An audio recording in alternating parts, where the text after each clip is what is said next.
It was very much like, yo, the bad things are bad, but the good things are good. Cheers to a year where I know God has chosen me to be one of his toughest soldiers. Right, let's get into this.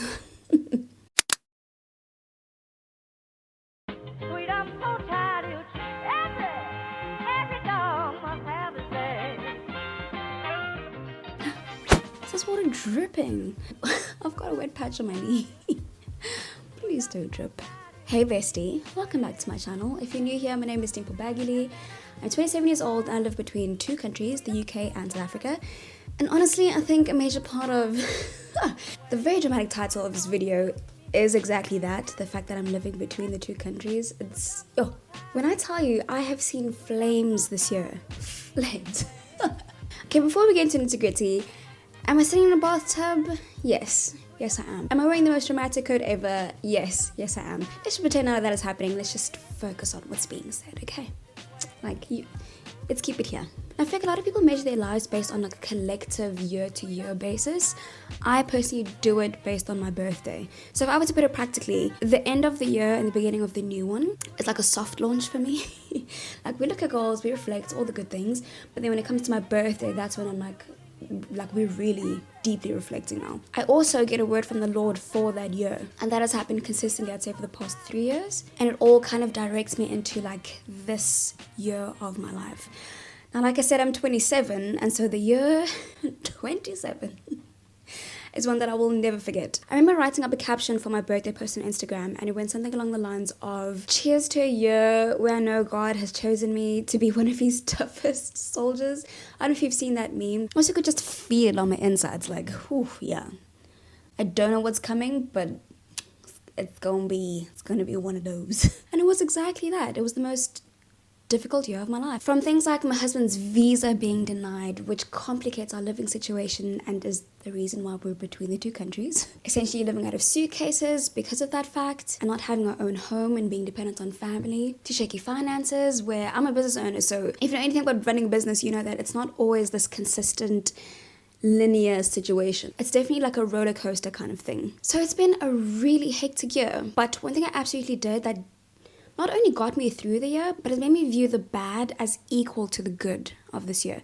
I'm like, I can't say that the bad things outweigh the good ones, and I can't necessarily say that the good things outweigh the bad ones. It was very much like, yo, the bad things are bad, but the good things are good. You know what I'm saying? And romanticizing your life has been this trend online. So what exactly is it, right? Well, let me tell you. The everygirl.com says it's the process of structuring not only your days and routines, but how you see the world so that you're always putting yourself in the path of beauty. And then self.com says it can also reaffirm what you already love doing and help you enjoy those things more. So it's kind of taking the normal life things, the mundane, and making them special, making them memorable, making them enjoyable. And that's how I was able to match the bad things with really good, amazing things, memories that I'll never forget, and making basic things really fun. So here's how you can romanticize 2024, whether it is a great year or a terrible one. Either way, let's get some good out of it, right? So no matter what it throws at you, we're ready. We're gonna have some amazing things. We're gonna have some great things to look back on. First things first, genuinely make the best out of every day. I know that's really cliche and people say it all the time, like, carpe diem and whatnot. But let's look at the small things. Let's look at the things that happen all the time. We work, right? We need to work, we need to contribute to society, we need to live, we need to pay bills. The list goes on. Now, instead of it just being brickwork, we have to do this thing anyway, right? So let's make it as enjoyable as possible. Or let's create instances that make it enjoyable. One of my favorite things to have done this year was put emphasis on exploring all the cafes in a particular city. I'm like, when I'm back at home, Pretoria, it's like, great, which new cafe can I find? I have loved exploring new spaces, meeting new people who are the staff or even like fellow remote workers. I've loved making work dates. So for a friend of mine, so one of my friends is a teacher and she often is marking papers, all the good things. So we kind of had this agreement of like, listen, if you ever have work, I need to go to Starbucks, call me because I'm ready whenever, and chances are I'm at a cafe already. So do that. Make work cute. Make work enjoyable. Add your friends to it. So let's say you've got a corporate job, or in particular you work in an office. Set up a date. Lunchtime. You get lunch breaks, right? Every day, ask a colleague out on a date. Be like, hey, yo, Amanda, you and me, we're having a date, lunchtime, see you there. It gives you something to look forward to every single day so that you know, cool, 1 o'clock, my lunchtime, I'm having a date with Amanda and it's going to be a good time. We're going to have a good chat. We're going to talk about this and that and our goals and where we want to go on vacation later this year and all the good things. Next day, who are you going on a date with today? Make little blips of fun and everyday things that you kind of just have to do as an adult. Next up, I struggle with eczema, and so I have to have a skincare routine. I've got like 10 different creams and lotions that I have to use, and so it's like, okay, I have to do this. I need to manage the health of my skin, so let's make it fun. You can light a candle, you can listen to a podcast, you can watch YouTube videos while you're applying the 10 different things that you need to, just so that you don't break out. Think of different ways that you can add to the experience of the things that you have to do. And then, of course, you have got to celebrate your small wins, because achieving things in the midst of difficulty, in the midst of just life not working, having little bits of celebrations has given me so much life, whether it is getting my work done and then being like, right, Sethi, I'm going to go get us some cake. We're going to celebrate. I've completed this work. Or I remember reaching, I think it was 3,000 subscribers, and Seth and I were like, right, we're celebrating. I think we went out for dinner or something, and it was like, it just made the effort that I've put in and reaching this small milestone, but making it significant, making it something to remember. And it also gives me excitement for the next milestone that I reach. And I'm close to 4K, so I actually need to start thinking about what's next. I have loved having a visual diary and just kind of showing you guys through my struggle. So thank you for watching. Cool. Now when it comes to just practicing your daily habits, whether it's getting ready in the morning or cleaning up your space, you can make those things enjoyable. So people always say is drink water, stay hydrated. Cool, we can do that, but get a cute bottle. Like, I love the look of my bottle. I love carrying it around. It matches my aesthetic. I know that might sound really random or really like, is that necessary? But I'm telling you, small things like that, making them romantic, it adds. It adds. I'm like, I've drank that much more water because I love my water bottle. And because I love my water bottle, I carry it everywhere. And because I carry it everywhere, I keep drinking the water. And that's a win. Nothing, taking a shower, light up a candle, making your bed. Have some bed scents. They've got these sprays that you like, what is it, mist? Bed mist? I don't know. They've got these mist things, and it makes making your bed enjoyable because you're like, oh, I'll make my bed, it's gonna look good, it's gonna smell good, like, get in my face, the freshness. Now my room smells like joy. So every time I come in and out, it's like, it's enjoyable, you know? Journaling. Get some cute stationery. There are some stunning journals at Typo, and these days they even, I can't remember what it's called, but they essentially burn your initials or your name. Like, you can get it customized, basically. Get your name on the journal. I'm like, I love things like that. Getting a cute pen that goes with it. And the cherry that is on the top of this cupcake is having those three things go together. Like my water bottle, journal, pen. It's like a little theme. And it's my favorite thing. And there are small little details that make me excited about life or make me excited about those individual spaces. Exercising. Get a cute set. Something that matches, something that makes you feel good, something that makes you feel like I'm going for these goals. We're doing the things. We're getting strong. We're staying healthy. We're moving this body. Work tasks. You get some really visually pleasing productivity apps. Things like milanote. I am loving milanote. I discovered it.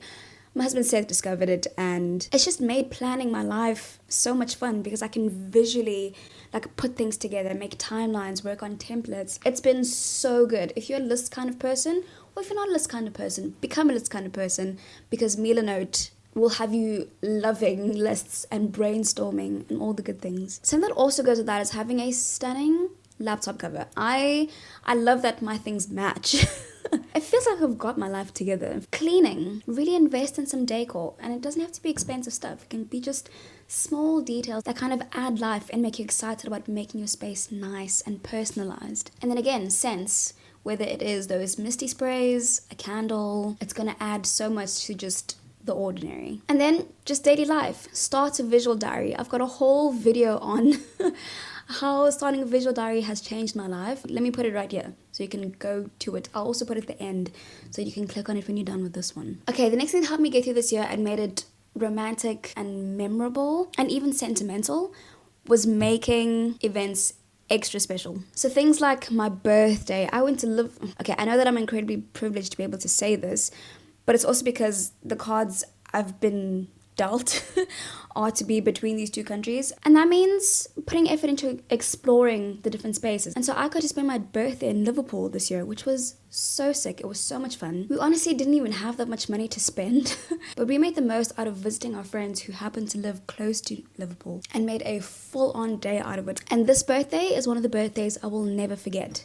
Like, it was so much fun spending time with my best friend in a new city, just walking around, experiencing new things, trying new foods. Make a big deal out of your birthday. It doesn't have to be anything expensive. Just make it special. Make your friends and your family's birthdays special. This year I found that contributing to other people's lives has filled my cup. There's things like holidays. Make plans. Visit your friends who are in a different city. Just go out and live a little. Go on road trips, even if it's not far away. There are small towns all over that you can go and visit, see what events that they may have. Just make these small things that bit extra special. Another one that you can make special are seasons.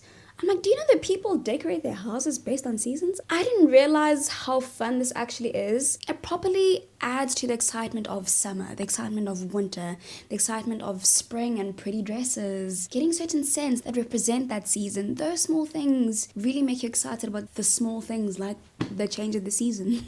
Another way that you can make special is getting your nails done. For me, I do them myself and it takes like 20 minutes. So what I find enjoyable about it is picking my color and then also considering the season and considering what I'm wanting to feel. So like these red ones, I was really excited to do them because I was like, it's Christmas, I want to get into the mood, I'm wearing a white dress and so the red nails are subtle but still like, it's Christmas, you know what I'm saying? Small things like that have just added that extra sprinkle. And so overall, this year I've definitely decided just do my best to make it as enjoyable as possible. These are just a few things that you can do yourself to romanticize your life, because I'm like, you're the one who has to live it every single day.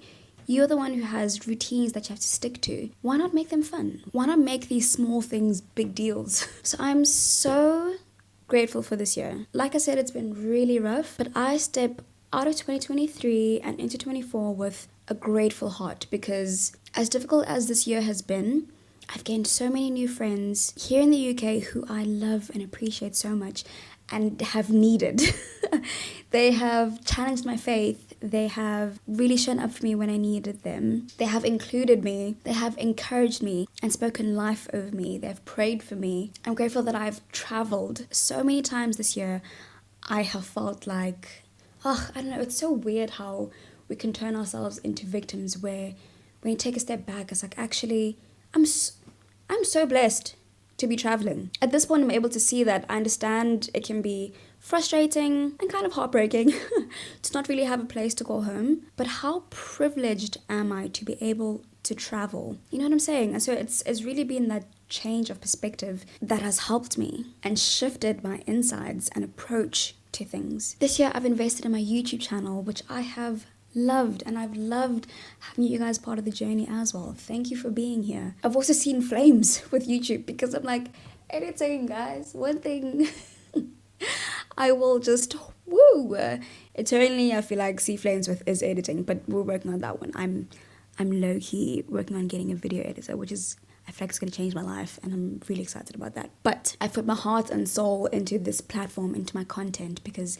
it's something that I love and enjoy. And so it's a space that I want to put into, I want to invest in. And it's been such a good time doing it all. So you better believe I am 100% an advocate of romanticizing your life. If this whole video hasn't convinced you of that, then I don't know. Let me know if there are any of these things that you yourself are going to be practicing in the new year. Or let me know if you have any ways that you have romanticized your life this year or are planning to do next year to make the mundane special and enjoyable. Thank you so much for coming through. I hope that you enjoyed this video. If you did, please give it a thumbs up. I love having you here as well, so please subscribe if you haven't already. I will see you very soon with a vlog. I still have some Christmas visuals to share with you, so look out for that. Beyond that, if I don't see you on the inside of the comments, I will see you in the next video. Thank you so much, guys. Happy New Year. Congratulations on making it through another one. 2024, it's going to be a good one. Bye.